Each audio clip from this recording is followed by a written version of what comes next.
छत्रपती शिवाजी महाराजांच्या सन्माननीय डॉक्टर अमोल बोलेंचं आम्ही स्वागत करतो.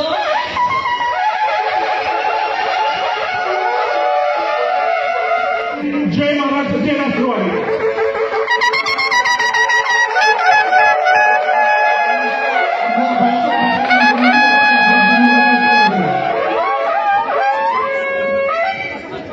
या ठिकाणी उपस्थित असलेले राष्ट्रवादी काँग्रेस पक्षाचे खासदार अमोलजी कोल्हे साहेब, त्याचप्रमाणे या ठिकाणी उपस्थित असलेल्या माजी आमदार विद्यासाहेब चव्हाण, आपले आमदार शशिकांत शिंदे, सुनीलराव माने, आनंदराव कोरे, अजितराव पाटील आप्पा, डॉक्टर जाधव, काँग्रेसचे अध्यक्ष हर्षद कदम, सर्वच या ठिकाणी उपस्थित सर्व प्रमुख. कारण वेळ फार झाला, 9:03 झाले. उपस्थित असलेले माननीय संसदपटू खासदार अमोलजी कोल्हे साहेब, तसेच महाराष्ट्र राज्याचे माजी मुख्यमंत्री शिकवल्यानंतर याच मातीतल्या माणसाला शेवटच्या श्वासापर्यंत लढावं कसं हे शिकवणारे छत्रपती संभाजी महाराज यांच्या पवित्र स्मृतींना अभिवादन करतो. आज महाविकास आघाडी इंडिया आघाडीचे अधिकृत उमेदवार माननीय आमदार शशिकांतजी शिंदे यांच्या 4 जूनच्या विजयाचा प्रकाश आहे याची खात्री पटली. पुन्हा एकदा मनापासून आपणा सर्वांचे धन्यवाद. आणि 7 तारखेला तुतारी वाजवणारा माणूस या चिन्हासमोर धन्यवाद.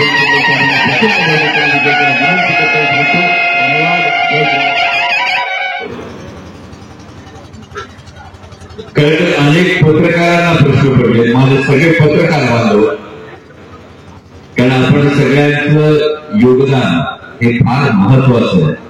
आणि विशेषतः माध्यम स्वातंत्र्यामध्ये आपल्या देशाचा क्रमांक दिवसेंदिवस घसरत असताना जे तुमच्यासारखे शिलेदार आजही नेकीनं, निष्ठेनं आणि पत्रकारितेवरच्या एका श्रद्धेनं आजही तुम्ही लढता आहात, याबद्दल तुम्हाला पहिल्यांदा मानाचा मुजरा करतो.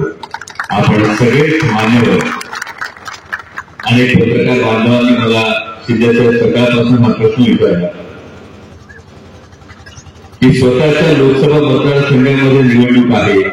मी आजही मसोडला, आता मसोडच्या माढा लोकसभा मतदारसंघाच्या सभेत सुद्धा मला हाच प्रश्न विचारण्यात आला की लोकसभा निवडणूक लढवत असताना सहसा उमेदवार इतर मतदारसंघांमध्ये प्रचाराला जात नाही.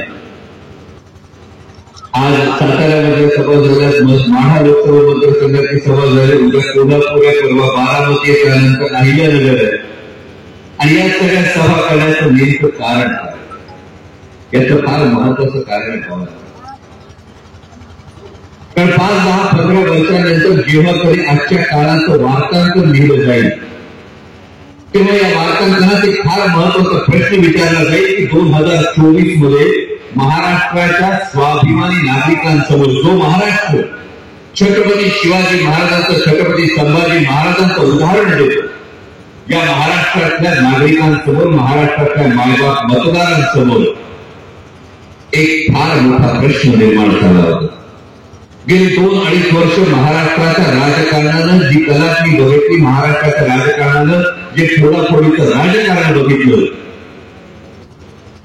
आणि स्वर्गीय यशवंतराव चव्हाण साहेबांनी जो एक यशवंत विचार या महाराष्ट्राला दिला होता, जे सुसंस्कृत राजकारण या महाराष्ट्राला दिलं होतं, या राजकारणात कुठेतरी या सुसंस्कृततेत कुठेतरी खंड पडेल का? आणि स्वाभिमानानं ताठ मानेनं जगणारा महाराष्ट्र यापुढे स्वार्थाच्या आणि फोडाफोडीच्या राजकारणासमोर शरण गेला का? हा प्रश्न जेव्हा विचारला जाईल तेव्हा 2024 मध्ये महाराष्ट्राच्या स्वाभिमानी जनतेसमोर 2 पर्याय होते. स्वार्थापायी सरपटत जाणाऱ्यांच्या गर्दीत सामील व्हायचं की स्वाभिमानानं ताठ मानेनं लढणाऱ्यांच्या रांगेत उभं राहायचं. आणि आमदार शशिकांत शिंदे साहेब असतील, पलीकडे धैर्यशील मोहिते पाटील असतील, हे महाराष्ट्राला स्वाभिमानानं लढणाऱ्यांच्या यादीत उभी असणारी माणसं आहेत. आणि त्यामुळे त्यांच्या खांद्याला खांदा लावून लढणं हे फार महत्वाचं. तुमच्या प्रत्येकाच्या चेहऱ्यावर करण्यासाठी भटकावं लागलं होतं. आज गंमत बघा, 2 पक्ष पळवले, चिन्ह पळवली, नेते पळवले, 1 मुख्यमंत्री, 2 उपमुख्यमंत्री, 200 आमदार, राज्यातली सत्ता, केंद्रातली सत्ता, आणि काही सुद्धा महाराष्ट्राचा मराठी माणूस बघायला तयार नाही. म्हणून माननीय पंतप्रधानांना महाराष्ट्राची निवडणूक 5-5 टप्प्यात करून 50-50 सभा घ्यायला लागतात. इथंच कळतं निवडणूक ही इंडिया आघाडीने जिंकली आहे आणि इंडिया आघाडीचे खासदार हे निवडून येणार यावरून कळतं. माननीय पंतप्रधान ते म्हणाले अस्वस्थ आत्मा जे म्हणत, हा अस्वस्थ आत्मा म्हणत असताना प्रामाणिकपणे मी माननीय पंतप्रधानांचा आदर ठेवून मी सांगेल की होय,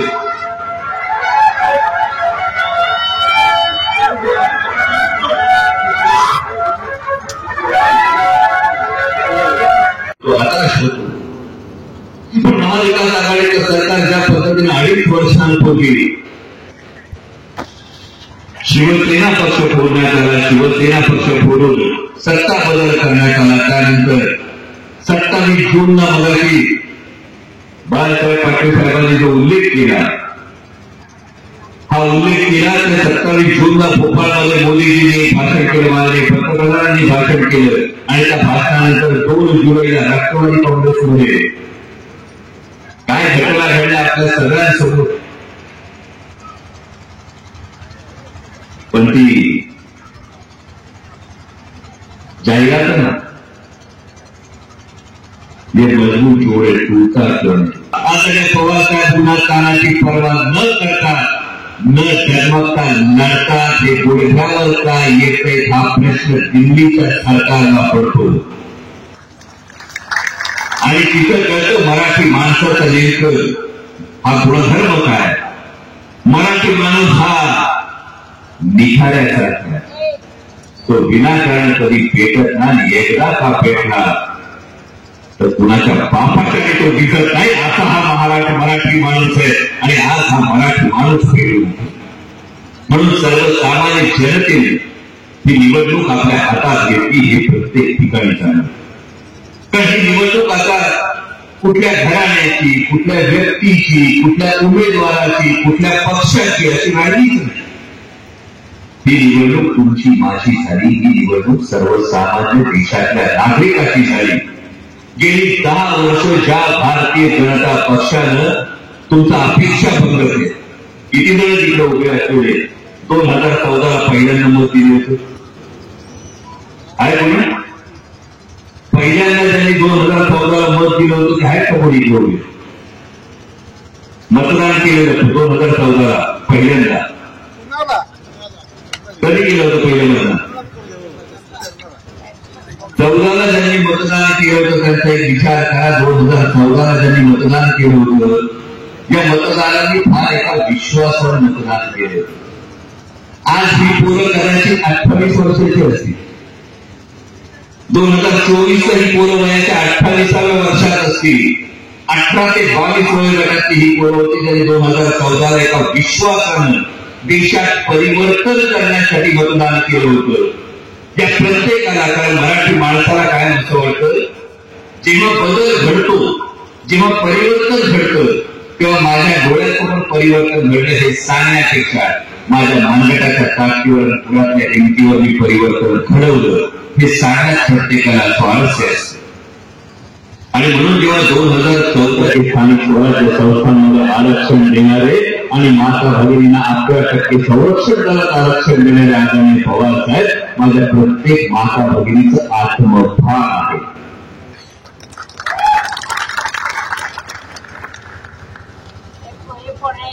आणि हे सगळे मुद्दे जेव्हा चर्चेला येतात तेव्हा खरंच प्रश्न माझ्या पत्रकार बांधवांपैकी आपण सगळेजण लेखीचे खरं तर जादूगार. मी फक्त एक आकडा सांगतो, तेवढा आकडा बसलेल्या कुणी 2 मिनिटात लिहून दाखवा, अंकांमध्ये लिहून दाखवा. तयार? तुमच्या हातात असेल 205 लाख कोटी.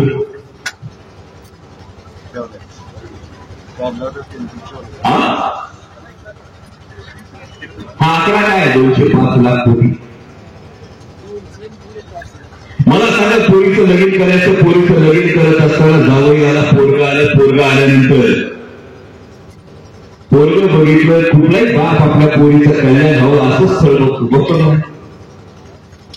तसं एक स्थळ चालून आलं, स्थळ चालून आल्यानंतर लेकीच्या बापाने विचारलं, पोराला पगार किती. मला त्या पोराच्या बापाने सांगितलं आहे ₹1,00,000 आहे, टेन्शन घेतलं त्यामुळे ₹1,00,000 पगार. पोरीचा बाप हुशार होता, पोरीच्या बापाने हळू चालू केला. त्याने मित्राला विचारलं, पगार आहे ₹1,00,000 पण कर्ज किती येतं. हा म्हणला, याच्या पगाराचा 80% केवळ कर्जाचाच भाग असेल. पोरीच्या बापाने काय करावं, पोरावर लगीन लावून द्यावं का त्याला बाहेर रस्ता दाखवावा, काय करावं सांगा. आपल्या घरातली पोरगी असेल, पाहुणा बघायला आला, पाहुण्याने सांगितलं ₹1,00,000 पगार आहे, पण ₹80,000 कर्ज कुठे जात आहे, करायचं काय. जुळवायची सोयरी का बाहेरचा रस्ता दाखवायचा. बरोबर, अशा ठिकाणी चोरी जुळून काढली. मग 205 लाख कोटी हे जे कर्ज आपल्या डोक्यावर आहे, हे आपल्या देशाच्या एकूण उत्पादनाच्या 80% भाग आहे. आणि मग कुठल्या विकासाच्या गप्पा घेऊन देशाचे पंतप्रधान तुमच्या समोर येतात. हा दिल्लीचेही तख्त राखतो महाराष्ट्र माझा. स्वर्गीय यशवंतराव चव्हाण साहेबांच्या बाबतीत हिमालयाच्या मदतीला सह्याद्री धावला असं म्हटलं जातं, पण जेव्हा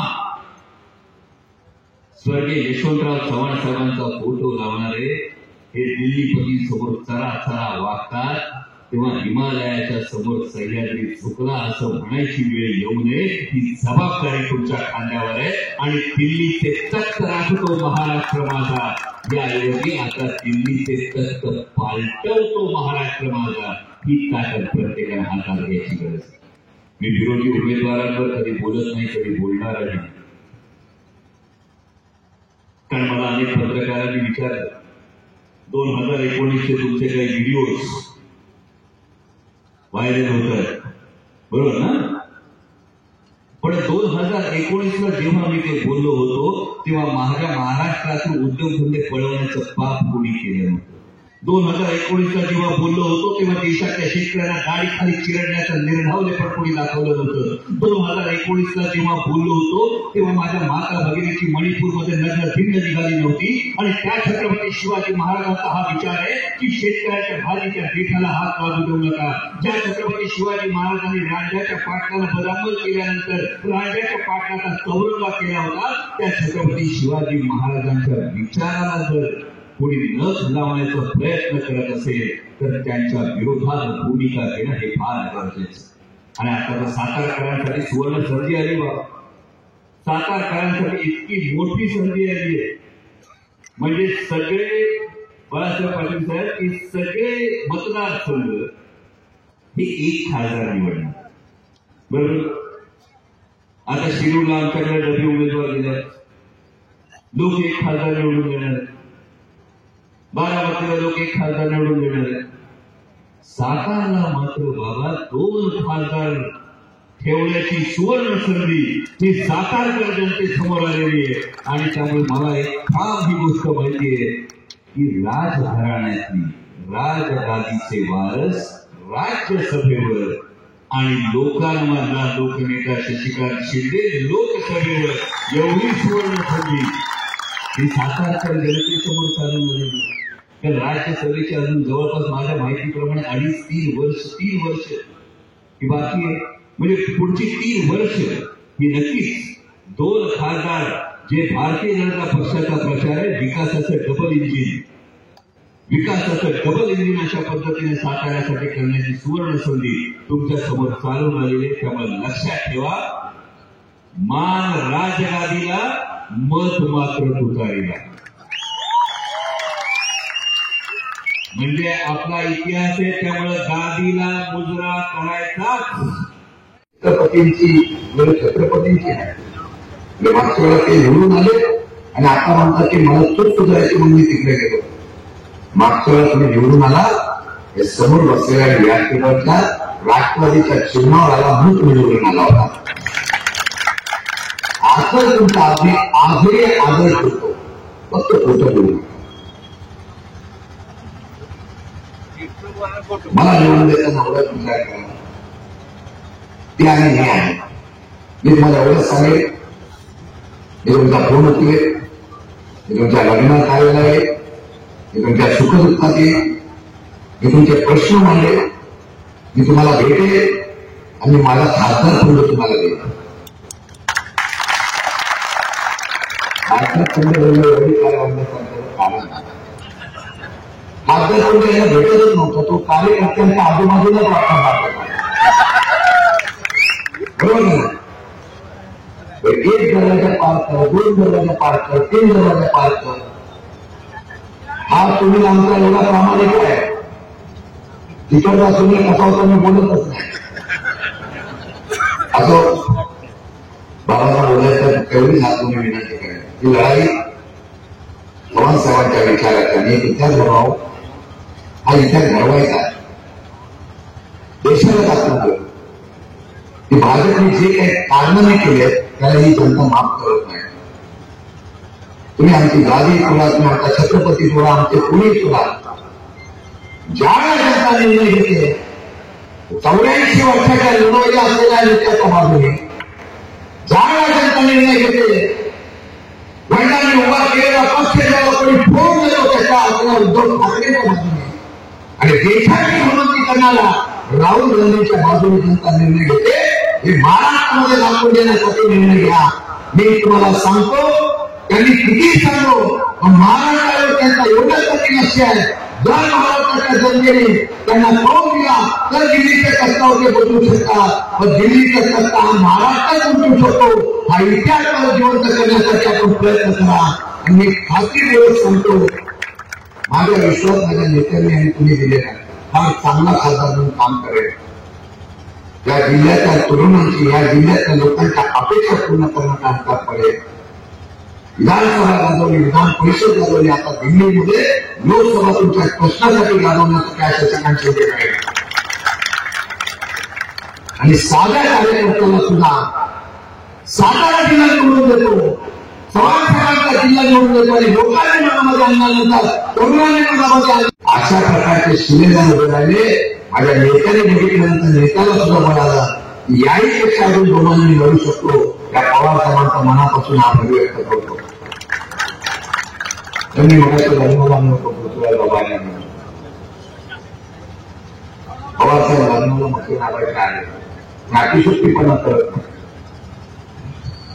लक्ष्मण पाटलांचा विचार आणि त्यांच्या कुटुंबाचा असलेला संबंध दूरपणा व्यक्त करताना पवारसाहेब पोचले. माणसाने पवारसाहेबांचे रीत लावले. सगळीकडे तुतारीत नाव वाटत. हे इतिहास करण्याची ताकद ज्या शरद पवारांकडे आहे, एवढी मोठी सभा उभी करण्याची ताकद त्या शरद पवारांकडे आहे. एवढी मोठी सभा एवढ्यासाठी होते त्या निष्ठावंतवरती आहे म्हणून समोर असलेली सभा इतक्या मोठ्या ताकदीने होते. मी बाकीच्या विषयी बोलणार नाही. बाबांना बोलायचं बाबा तुम्ही देशावर राज्यावर सगळं बोला. आम्ही फक्त एकच सांगतो, पुढच्या वेळेला सत्ता आपली येणार आहे. केंद्रात पण येणार, राज्यात पण येणार.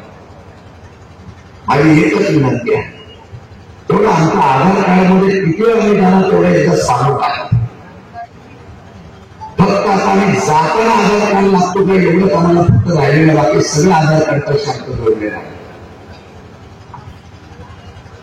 चर्चा बरेच होते. त्या चर्चेच्या संदर्भात मी एवढंच सांगतो, मी काय फार मोठ्या नेता नाही, एक साधा कार्यकर्ता. या सातारा जिल्ह्यामध्ये नव्हे या महाराष्ट्रामध्ये बदल व्हावा अशा प्रकारची इच्छा असलेल्या जनतेचा विश्वास संपादन करणारा एक कार्यकर्ता म्हणून मी उभा आहे.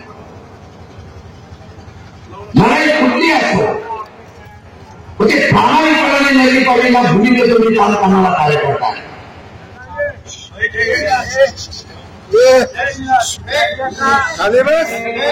महाराष्ट्राच्या कानाकोपऱ्यामध्ये जे काय परिवर्तन होत आहे, जिल्ह्याच्या राजकारणामध्ये जे काही परिवर्तन होत आहे, 40 पार 400 पार जो आदेश देत आहे, मी आज सांगतो सातारा सोडा पण माझ्या अमोल कोल्हेंचा असलेला मतदारसंघ सुद्धा महाराष्ट्रातल्या असलेले 48 मतदारसंघामध्ये काल राजे टोपे आम्ही बोलत होतो. राजे टोपेंनी सुद्धा सांगितलं की मराठवाड्यामध्ये सुद्धा 7च्या 7 जागा महाविकास आघाडीच्या लोकसभा निवडणुकीत नागपूर मतदारांनी निवडून घेतला. म्हणून शिरोडचे खासदार अमोल कोल्हे साहेब त्यांच्या पुढे किती केली तरी खासदार माझ्या प्रचाराला आला म्हणा मेक्सिकोमध्ये त्याचं या ठिकाणी आभार व्यक्त करतो. नेता असावा लागतो.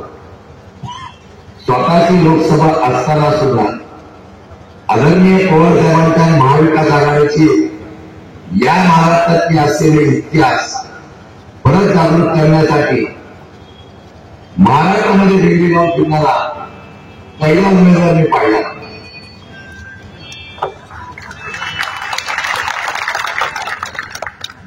नाहीतर आम्ही मतदारसंघ सोडत नाही. काही लोक 5 वर्षानंतर मतदारसंघात येतात आणि फक्त मतदारांना फक्त निवडणुकीला आश्वासन देण्याचे आव्हान करतात. माझं भाग्य आहे, बाबांना बोलायचं इतक्या मोठ्या संख्येने आपण आले आहात. माने साहेबांचा, सुनील मानेचा मनापासून हृदयापासून मी आभार एवढ्यासाठी मानतो. तुम्हाला हा नेता सुद्धा तेवढा सक्षम होता. पवार साहेबांनी संधी दिली असली तर एवढ्या ताकदीवर हा नेता सुद्धा त्या असलेल्या उमेदवाराच्या समोर एवढ्या ताकदीने उभं राहिला असतात. लढाई होती, लढाई महाराष्ट्राच्या आणि देशाच्या हिताची होती. लढाई स्वाभिमानाच्या आणि लोकशाहीच्या हिताची होती. त्या संघर्षामध्ये भविष्य काळामध्ये या लोकशाहीच्या असलेल्या सातारा जिल्ह्याच्या यशवंतराव चव्हाणांचा विचार जिवंत राहावा. माझ्यासारख्या कार्यकर्त्याला उभा राहण्याच्या बाबतीत मला आदेश आला आणि तो आदेश आल्यानंतर या असलेल्या सर्व माध्यमातून सातारा जिल्ह्यामध्ये जे काही आता आराखडे केले जातात, जे काही पक्षाची धोरण आणि पक्षाची रणनीती ठरवली जाते, त्यामध्ये मला सुनील माने आघाडीवर आहे याचा अभिमानाने या ठिकाणी उल्लेख करतो. जिल्ह्याला असावा लागतो, पक्षाचा आणि नेत्याचा हित असणारा असावा लागतो. व्यासपीठावर निष्ठावंतांची मांडणी आली. आता सगळ्यांना बोलवून आलो होतं. आमच्या सुनील मानेला सुद्धा सांगण्यात आलं होतं की तुम्ही या प्रवास या.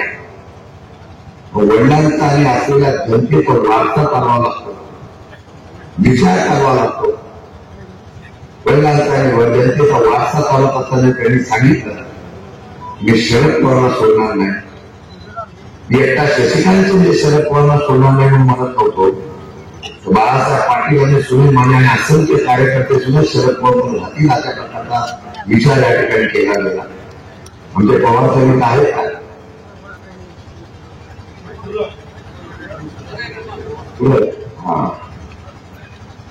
काय परिणाम माणसातो असे मावळे यामुळे इतिहास करतो. डोळ्यातून पाणी करत होता, मनापासून माणूस नाचत होता. वाईच्या सत्तानंतर हा सातारा जिल्हा इतिहास ठरू शकतो. हा परत एकदा पावसाच्या सभेनंतर तुम्ही परत दाखवून द्या. 4 तारखेला सुद्धा सभा आहे. आम्ही साहेबांना विनंती केली 4 तारखेला सभा आहे तर तुम्ही या. कारण सातारा जिल्ह्यातील सभा महाराष्ट्रात आणि देशाचा इतिहास बदलू शकते आणि त्या सभेला आपण सगळ्यांनी याच ताकदीने एवढा जनसागर उठवूया की यामध्ये देशाचं चित्र बदलूया. माझे चिन्ह आहे तुतारी माझं मला मानव बोंडे साहेबांबरोबर मी पण जाऊन द्या. तेव्हा त्यामध्ये दिल्लीच्या सत्ता पालटण्याची बीजे या ठिकाणी निवडून जातो. आणि सत्ता का पालटणी करायची? तुम्ही जरी काय सांगितलं प्रचंड जाहिराती जरी केल्या तरी देशाचं असं वास्तव काय आहे? नरेंद्र मोदी यांच्या पंतप्रधान पदाच्या कालावधीमध्ये देशाची अर्थव्यवस्था मंदावलेली आहे. मनमोहन सिंग यांच्या कालखंडामध्ये जिथं पवारसाहेब देखील मंत्री होते त्या 10 वर्षांमध्ये अर्थव्यवस्थेचा जो विकास दर होता त्या विकास दरापेक्षा नरेंद्र मोदींनी देशाची अर्थव्यवस्था ही खाली घालवलेली आहे. विकास दर कमी झालेला आहे. याचे कारण आहे नरेंद्र मोदींनी जे काही निर्णय घ्यायचे, पहिला नोटबंदीचा निर्णय, नंतर जीएसटीचा निर्णय, त्यानंतर अचानक लॉकडाऊन करण्याचा निर्णय असेल किंवा शेतकऱ्यांच्या कायदे बदलून जे प्रचंड मोठं आंदोलन झालं, त्यानंतर त्यांना ते कायदे मागे घ्यायला लागले, या सगळ्या गोष्टीचा तो परिणाम. त्यामुळे आज नरेंद्र मोदी म्हणतात की देशाची अर्थव्यवस्था ही जगात 5व्या क्रमांकाची आहे. निश्चितच आम्हाला या ठिकाणी, पण आता आपण 5व्या क्रमांकावर गेलेलो आहोत. कधी 5व्या क्रमांकावर अर्थव्यवस्था आणलेली आहे देशातील कष्टकऱ्यांनी, शेतकऱ्यांनी, कामगारांनी, शास्त्रज्ञांनी, कष्टकऱ्यांना सगळ्यांनी घेतली. पण मी सांगतो आपल्याला की जर डॉक्टर मनमोहन सिंग यांच्या कालखंडामध्ये ज्या गतीने देशाचा विकास झाला त्याच गतीने तर मोदींना विकास करता आला असता तर आज आपण 5व्या नाही तर 3ऱ्या क्रमांकावर असतो. ही अर्थव्यवस्था मंदावली आहे. त्याचा परिणाम काय झाला? बेरोजगारी, महागाई. नरेंद्र मोदींना देश चालवायला कर्ज काढल्याशिवाय देश चालवता येत नाही. सरकारी नोकऱ्यांचे पगार, सरकारी नोकऱ्यांचे पेन्शन देत आहेत. म्हणून 55 लाख कोटी ना जवळजवळ 200 लाख कोटीच्या वर देशाचे कर्ज गेलेले आहे. तरी पण ते चालवता येत नाही. मग भरमसाठ काय लावलेलं? डिझेल, पेट्रोल, स्वयंपाकाचा गॅस, जीएसटी लावलं, खतावर लावलं, शेतीच्या उपकरणावर लावलं आणि कर गोळा करून फक्त पेट्रोलियम पदार्थावरच्या करातून मोदी 10 वर्षांमध्ये 32 लाख कोटी तुमच्या खिशाचे काढून घेतलेले. कर्ज काढलं, कर वाढवलं, तरी पण भागत नाही. शेवटी सरकारी कंपन्यांनी विक्री चालू केली. इंडियाची विक्री झाली. आता विमा कंपनी आता LIC विक्री होणार आहे. भारत पेट्रोलियम सारख्या अनेक कंपन्या विकायला काढलेल्या आहेत. देशातली 6 आंतरराष्ट्रीय विमानतळ तर आपल्याला उद्या 7 तारखेला निर्णय घ्यावा लागेल. शशिकांत शिंदेने निवडून द्यावं लागेल. महाविकास आघाडीला, इंडिया आघाडीला निवडून द्यावं लागेल. मोदी सरकारला घरी घालावं लागेल. पुन्हा या देशामध्ये संविधानावर आधारित लोकशाही टिकवावी लागेल. तरच शेतकऱ्यांचे प्रश्न, युवकांचे प्रश्न, महिलांचे प्रश्न, तरच हे सगळे प्रश्न सुटतील. भ्रष्टाचार मुक्त प्रशासन मिळेल. मित्रांनो, आपल्याला विनंती करतो की या 7 तारखेला शशिकांत शिंदे यांना प्रचंड बहुमताने विजय करा. आज रंगतपूर मधून कोरेगाव तालुक्यातून इतिहास घडवा विनंती करतो. सांगतो जय हिंद. देणग्या घेतल्या त्या कुणाला दिल्या, कुणी दिल्या, कधी दिल्या काही सांगितलं नाही. पण शेवटी सुप्रीम कोर्टाला हस्तक्षेप करावा लागला आणि हे सगळं निवडणूक रोख्याचं रोड बंगाल हे सगळं बेकायदेशीर आहे. घटना पाहिल्या म्हणजे सगळी माहिती आता समोर आली. कुणी, कधी, किती, कुठच्या पक्षाला पैसे दिले सगळं बाहेर आलेलं. आता आपल्याला स्पष्ट दिसते की एका हातानं देणगी आणि लगेच मोठे कॉन्ट्रॅक्ट नरेंद्र मोदी सरकारच्या कंपनीला देतो. ईडीच्या धाडी होतात 4 दिवसांमध्ये सेटलमेंट होती, देणगी दिली जाते. पण काय मोठी कॉन्ट्रॅक्टमध्ये सगळी माहिती आली. आमची मागणी आहे की या सगळ्या स्टँडची SIT इन्क्वायरी झाली पाहिजे. सुप्रीम कोर्टात तुम्ही नाही केलं तर आमचं सरकार आल्यावर निश्चित करू. आणि स्टेट बँक असेल तर ज्या कंपनीने डोनेशन दिलेलं भाजपला 10,000 कोटी रुपये दिले त्यांचे सगळ्यांची चौकशी करून तुम्हाला काय काय सांगणार. आज नरेंद्र मोदी लोकांना नोकऱ्या देऊ शकत नाही. काय सांगतात? जुगार खेळा. पण जुगारची कंपनी आहे त्यांनी 1400 कोटी रुपये देणग्या दिलेल्या त्या निवडणूक. टीव्हीवर तुम्ही जाहिराती बघता. क्रिकेट मॅच बघितली की टीव्ही करा, हे करा, ते करा, खाली टीम असते. सांभाळून जुगार खेळायला सवय लागेल. नोकऱ्या देऊ शकत नाही, जुगार खेळायला वापर करा ना. उद्या तुम्ही अशाच दारूच्या सिगरेटीच्या आफ्रिकन हॅरेच्या सगळ्या खाली तुम्हाला दारू सांभाळून काय बसेल काय चाललेलं. पण त्याच्यापेक्षाही महत्वाची गोष्ट म्हणजे राजनैतिक भ्रष्टाचार. महाराष्ट्राचे नाट्य घडलं, शिवसेना फोडणी केली, राष्ट्रवादी काँग्रेसला फोडलं गेलं. हे सगळं नरेंद्र मोदींच्या मान्यतेने झालं, त्यांच्या परवानगीने झालं, त्यांच्या अप्रुव्हलने झालं. त्याला सगळं माहिती होतं. त्यामुळं हा जो राजनीतिक भ्रष्टाचार झालेला आहे त्याला स्वतः नरेंद्र मोदी भ्रष्टाचार केला. निवडणुकीपूर्वी आपल्याला सांगितलं होतं ना, खाऊन खाली जाऊ या सर्वात भ्रष्ट जगाची सर्वात भ्रष्ट रेडी राजक म्हणजे नरेंद्र मोदीची जाते. शेवटी